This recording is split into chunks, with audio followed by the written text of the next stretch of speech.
Hey everybody, this is Preet from Doodling Art Preet, and today we'll be discussing about different sorts of papers that we can use for mandala artwork. As many of you have requested, and I have seen so many queries regarding the kind of paper that I use in all my posts on Instagram, so I thought it's the best time to showcase the same to you. I want to clarify this thing that this is not a promotional video for any of the brands, and this is basically just a way to communicate things to you guys. It's up to you to use whichever brand that you want to, or even if you want to go for a unbranded sheet, you can get some sheets from local stationeries as well. But I hope this video really helps you. Let's get started. The first paper that I prefer is from Bristol. Okay, this is from Bristol. It's a Bristol Ultra Smooth Surface. This particular one is in A4 size. I do have another one which is in A3 size. So this one is a lot bigger compared to the A4 size. Now you might be wondering, what does this 250 GSM means? So it's actually the weightage or the thickness of a paper, that is grams per square meter. Now, as your GSM value increases, it's for a better paper, right? It's a heavier paper, it's a thicker paper. As the GSM value increases, your thickness of the paper increases, and it's very important to use a thicker paper. At least use 200 GSM paper for your mandala artwork. I always prefer that, and I would suggest that. There's a reason for that as well, because when you use the fine liners on your paper, they tend to seep towards the back of your sheets, right? So it's very important to ensure that you're using a thicker paper so that your work is not destroyed because of the ink spreading from the back. Okay, this was one of the papers. Next I want to showcase is another paper which I use from Little Birdie Crafts. There we go. So now I don't have the labels of this. I think I've thrown them, and I don't have any new papers with me in the stock, but I can talk about them, and I'll for sure provide you with a picture of the same so that you can check it out for yourself as well. Now the major part about this is that this is not a Bristol sheet. It's actually from card making stock of Little Birdie, and you can check that out on Little Birdie Crafts, or you can check it on itsybitsy store. I usually buy them from itsybitsy store.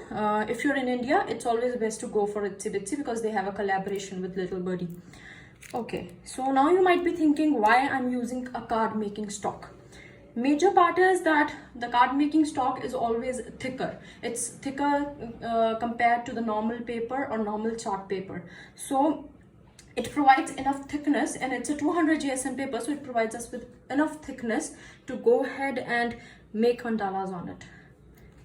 And now you might be thinking that I have two separate sheets with me, right? One is a Bristol sheet, one is a card making stock. And what is the difference between them? I'll actually showcase you two of my works from my earlier posts where you can see the difference.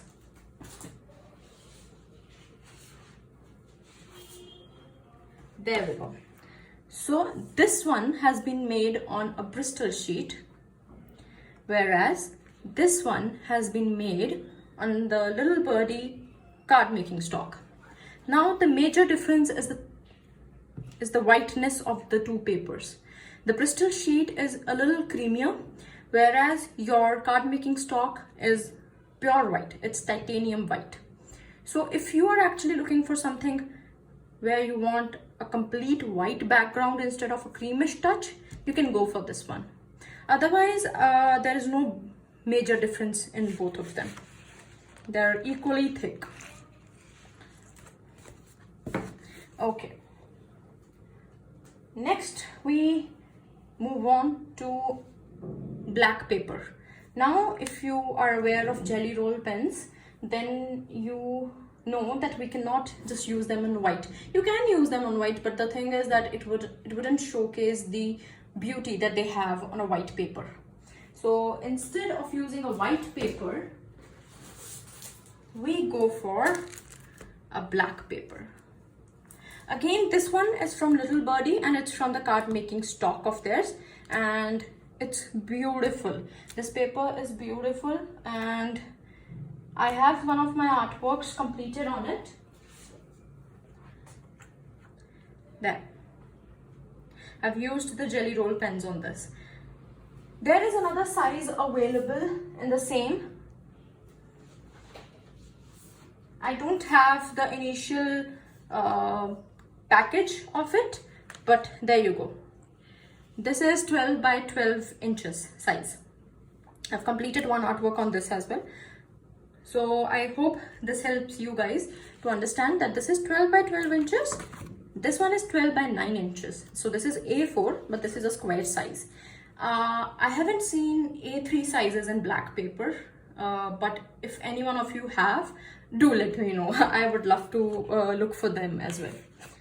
Again, these are both 200 GSM paper and they are good. I can show you, see, there is no ink on the back, right?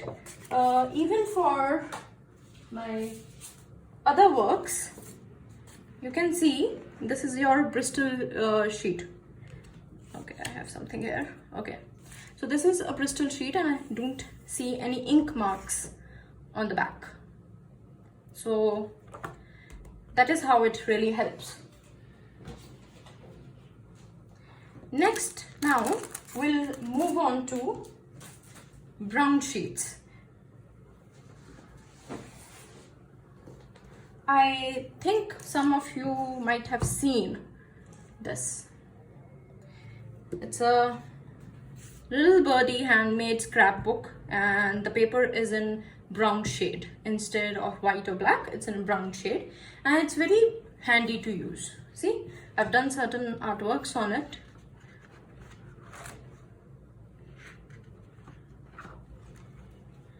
I love this paper a lot. The only con is that this paper is way too sharp, so you have to be very careful while you're picking up pages so that you don't cut your finger with it.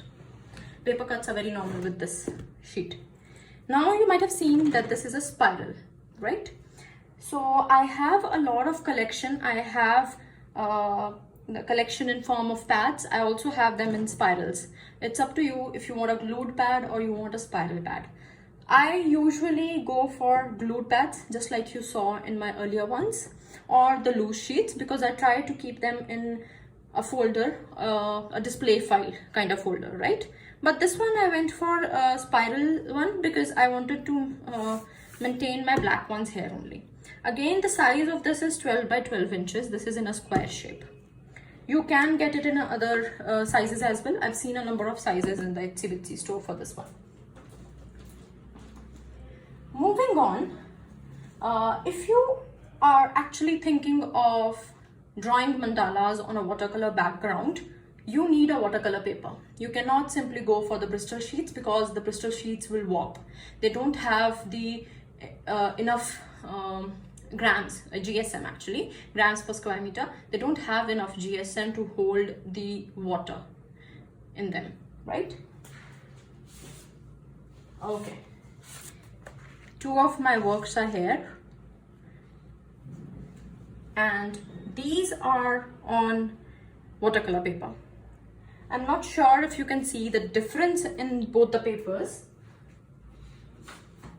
but I would like to explain the same to you. Okay, so this particular one, the jellyfish one, is actually a cold pressed paper. I'm not sure if you can see, but it's a cold pressed. What does it mean by a cold pressed paper? Cold pressed paper is actually with rougher ridges. It's a rougher paper and it has a capacity of holding too much of water. And it's actually used for heavy duty watercolors instead of light shades. So now the thing was that I wanted to create these light sort of reflection in an ocean. So I thought, why not go for a cold pressed paper, because I can keep on using more water and wiping off the color so that I can give this particular format in the background, right? So this is a cold pressed now, but this particular one is actually a hot pressed. It's way too soft compared to the cold pressed one. Now, hot pressed papers are actually not supposed to be used for heavy duty watercolors. They should be used where you are using a minimal amount of watercolor, or if you are looking for, say, doodling and instead of creating landscapes. Always for landscapes, go for cold pressed, but whereas for florals, you can still go for hot pressed. Now, this particular shade that I've given at the back, it's just two colors mixed together, and I've just brushed them on the paper and given a background, and it didn't really warp the sheet also because it's a watercolor paper. Now, and the most important part, the pro of this particular paper is that when you use any sort of pen, maybe your fine liners or maybe your jelly rolls, it will not drain off your pens. It will take the minimum amount of ink from them as much as it is required, instead of draining them of the ink. Whereas comparatively in a cold pressed paper, because a cold pressed paper is made in such a way that it absorbs a lot of water in it, it also absorbs the ink. So if you do not want to drain your pens way too quickly, always go for a hot pressed paper compared to a cold pressed paper. Now, if you want to know the brands that I'm using for these, then I have the options with me over here. Okay, so this is your watercolor cold pressed, whereas this is your hot pressed. Now, the cold pressed one. See, this is 100% cotton and it's a 300 GSM A4 size, and it's cold pressed paper. So obviously it has more ridges in it comparatively. It's a rougher paper, and this is the one I've used for jellyfish. This one is actually from Fabriano, and it's a beautiful paper, and it's a hot pressed, again 300 GSM. Okay, and it's a 25% cotton. You can use cold press also for which is 25% cotton. I have those as well somewhere. I'll make sure that I add a picture for those as well in the end of this video. So this is the difference between the hot pressed and cold pressed paper. You can use both of them for your mandalas, given how you want to use them. I'm left with one paper. Again, this one is actually A4 size, and it's just 120 GSM, right? So I don't really go ahead and use it too much, but sometimes if I'm out of stock, then I go for this paper, and it soaks in jelly roll pens quite nicely, and it doesn't leave an imprint at the back. So this paper is also quite good, but I use it in a very minimum quantity compared to the other black paper that card making stock that I use from Little Birdie.